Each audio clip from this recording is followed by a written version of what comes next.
Dans cette nouvelle vidéo, je vais vous parler du magnétiseur. Le magnétiseur, c'est un homme qui arrive à soigner certains de ses patients grâce à des passes magnétiques qu'il fait avec ses mains. Mais pour comprendre ce que c'est que le magnétisme, on va remonter aux sources.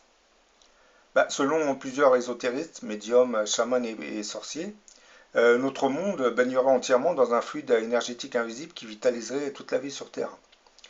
Cette énergie qui porte différents noms à travers le monde, prana en Inde, chi en Chine, ki au Japon, mana à Hawaï. Et en Europe, certains chercheurs autodidactes lui donneront différents noms. Énergie d'orgone pour Wilhelm Reich et force odique pour Karl von Reichenbach. Selon Wilhelm Reich, cette énergie dite vitale serait présente dans tout l'univers et elle serait assez concentrée dans les étoiles et les planètes qui les entourent. L'atmosphère terrestre en serait chargée. Et Reich explique que l'apparition des nuages, des orages, des ouragans et autres perturbations climatiques serait due à des déséquilibres de cette énergie au niveau de l'atmosphère. Et dans un organisme vivant, l'homme par exemple, cette énergie elle circulerait à l'intérieur du corps par des méridiens appelés nadis, qui seraient reliés à sept grands vortex qu'on appelle les chakras et dont l'emplacement se situerait partirait des parties génitales jusqu'au sommet de la tête. Ces sept chakras qui tourbillonnent comme des vortex absorberaient en fait d'importantes quantités d'énergie dite vitale. Et ce prana ki ou force de Gaune sera ensuite injecté dans 72 000 canaux qui irrigueraient le corps dit éthérique. Et ces vaisseaux invisibles qui reçoivent quotidiennement leur charge d'énergie le redistribueraient aux différents organes biologiques du corps. Et comme le disait Reich, comme pour les perturbations atmosphériques, l'apparition des maladies chez l'homme serait en fait due à un déséquilibre de ce fluide vital qui est présent dans le corps humain. Et après des années de recherche et observation, Wilhelm Reich va finir par mettre au point un dispositif pour soigner les patients malades. Il avait en fait inventé un appareil qui accumulait, concentrait et déchargeait cette énergie dans une boîte. Ensuite, une fois canalisée, cette énergie dite vitale était projetée vers le patient qui était installé dans la dite boîte. C'est ce que vous voyez dans la vidéo là, c'est la fameuse boîte qui accumulerait l'énergie d'orgone, c'est-à-dire le fluide vital. Le principe de fonctionnement de cette boîte ou accumulateur d'énergie vitale ressemble beaucoup à celui qui est pratiqué par le magnétiseur, qui en règle générale envoie des charges d'énergie vitale aux patients par l'intermédiaire de ses mains. Reich a conçu un appareil qui fait le même travail que le magnétiseur. Sauf que lui, il ne se sert pas de ses mains, Reich, il se sert de la boîte qui accumule de l'énergie qui est ensuite envoyée vers les patients. L'énergie que transmet le magnétiseur au patient traverse le corps éthérique de ce même patient en circulant dans les 72 000 vaisseaux invisibles qu'on appelle des nadis. Comme pour l'acupuncture, l'apparition d'une maladie ou d'une douleur est due en général à un déséquilibre énergétique. Les aiguilles de l'acupuncture servent à rééquilibrer la circulation de l'énergie dans le corps. Avec son jeu de main, le magnétiseur fait exactement la même chose. Mais vous allez me poser la question, qui a découvert cette pratique du magnétisme? Bien qu'elle existait depuis des milliers d'années, cette pratique sera reprise par plusieurs personnes en Europe. Mais bon, c'est un médecin allemand du nom de Franz Anton Mesmer qui la fera connaître au grand public à partir du XVIIIe siècle. Mesmer, lui, croyait beaucoup en l'existence d'un fluide magnétique universel dont on pouvait faire une utilisation thérapeutique. Et en 1766, il va publier un livre de l'influence des planètes sur le corps humain, dans lequel il va exposer sa théorie sur le magnétisme. Et ce n'est qu'à partir de 1773, à la suite d'une polémique avec le père jésuite Maximilien Hels, à propos de l'utilisation thérapeutique de plaques aimantées inventées par le dernier, que Mesmer commencera à utiliser le terme de magnétisme animal. Mais bon, devant la réaction hostile de ses confrères médecins, Mesmer décidera de quitter Vienne en 1777. Il arrivera à Paris une année plus tard, en février 78, et s'installera au numéro 16 de la place Vendôme. Une année plus tard, en 1779, il va publier un mémoire sur la découverte du magnétisme animal. Dans ce mémoire, Mesmer va reprendre la théorie sur l'existence d'un fluide universel qui vitaliserait toute la vie sur Terre. Un fluide physique subtil emplit l'univers, servant d'intermédiaire entre l'homme, la Terre et les corps célestes. Bah, la maladie, d'après toujours Besmer, résulterait d'une mauvaise répartition de ce fluide dans le corps humain, et la guérison revient à restaurer cet équilibre perdu.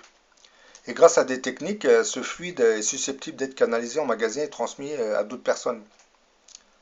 Bah, et comme William Reich, Mesmer évoque un déséquilibre énergétique dans l'apparition des maladies. Pour guérir les gens, bah, il faut restaurer cet équilibre. C'est ce que fait un peu l'acupuncture. Bah, selon Mesmer, le magnétisme animal, c'est la capacité de tout homme à guérir son prochain grâce au fluide naturel que le magnétisme serait capable d'accumuler et de transmettre. Le magnétiseur, pardon, serait capable d'accumuler et de transmettre grâce à des passes, dites passes mesmériennes, sur tout le corps.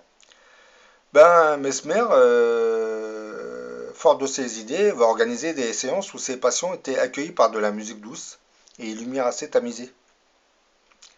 Bon, d'après les témoignages, il se déplaçait à travers la salle dans un habit de soie lilas et utilisait ses mains et des incantations pour transmettre ce fluide dimagnétique invisible à ses disciples. Et devant le nombre grandissant de ses patients, Mesmer va organiser des séances de groupe. Et pour cela, il va faire appel à des baquets. C'est ce que vous voyez dans la vidéo. C'était de larges récipients en bois de chêne remplis d'eau qu'il avait magnétisé préalablement. Bah, il en sortait des tiges de fer que les patients, reliés entre eux par une corde, devaient agripper pour recevoir le fluide magnétique. Bah, certains de ces baquets pouvaient traiter jusqu'à 20 personnes à la fois et Mesmer en avait 4 dans son salon. 3 étaient payants et le dernier était réservé aux gens qui n'avaient pas de grosse fortune, les pauvres. Bah, ces traitements collectifs, d'après les témoignages, donnaient lieu à des crises magnétiques où les sujets perdaient le contrôle et étaient pris de convulsions. Pour Mesmer, bah, ces crises étaient un signe que le fluide magnétique faisait son effet. Et devant une demande grandissante qu'il n'arrivait plus à satisfaire, parce qu'il y avait beaucoup de monde, hein, et sa célébrité commençait à prendre de l'ampleur, bah, Mesmer magnétisait carrément des arbres de son jardin et invitait les gens qui se trouvaient autour à venir enlacer les arbres à la place de rentrer à l'intérieur. Donc, pour conclure, je dirais que le magnétiseur exploite en fait l'énergie vitale qui nous entoure pour ensuite se recharger et redistribuer grâce à un jeu de passe cette énergie aux patients malades. Bah, le magnétiseur en général évite de prendre trop de patients par jour car bah, il pourrait se vider de son énergie. Car il va pas mourir, mais bon, il sera déchargé, donc il sera très très fatigué. Et après son travail, bon, il doit se recharger, mais ça se fait automatiquement.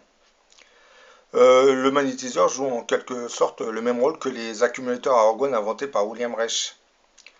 Les patients, par exemple, qui rentraient dans ces grandes boîtes se rechargeaient en énergie vitale. Mais bon, ce qu'il faut dire, c'est que les accumulateurs à organes de William Reich manquaient de perfectionnement pour la thérapie humaine. Parce que ces fameuses boîtes envoyaient de l'énergie, mais c'était pas ciblé comme le magnétiseur. Donc, pour le rendre plus efficace, il aurait mieux fallu d'allonger le patient sur une table et de fixer des sortes de petites broches métalliques sur certaines parties du corps afin que l'énergie vitale se concentre vers ce lieu. Et là, dans les accumulateurs à organes, l'énergie rentrait dans tout le corps. C'était une recharge générale, mais pas ciblée. Le magnétiseur a tendance à cibler ses passes magnétiques. Il fait passer ses mains dans certaines régions du corps. Et c'est ça le problème avec la boîte à organes de Reich, ça ne le faisait pas, ça chargeait entièrement le corps de la personnalité. Bon, maintenant je pense que vous comprenez ce que c'est que le magnétisme, hein. Le magnétisme, c'est pas vraiment du magnétisme, mais c'est le fluide vital qui nous environne. Mais c'est très bien de parler de magnétisme car, comme je l'ai expliqué dans d'autres vidéos, les aimants, c'est-à-dire le magnétisme, a tendance à absorber l'énergie vitale. C'est-à-dire, si vous voulez concevoir un générateur qui exploite cette énergie, il faudra mettre des aimants et les faire tourner. Et le phénomène du magnétisme, lui, aura cette tendance à absorber, à tirer l'énergie vitale. Donc, en l'attirant, après, vous pouvez faire tourner un moteur. Et c'est ce qui s'est passé depuis quelques années. Vous avez des chercheurs autodidactes qui ont réussi à faire tourner des moteurs à aimants sans source d'énergie, hein, sans carburant, sans électricité. Une fois lancé, le moteur devenait autonome. Mais comme vous le savez, suite aux grands intérêts des compagnies pétrolières, ce genre de technologie va rester censuré jusqu'à nouvel ordre. Bon, à la prochaine pour une autre vidéo.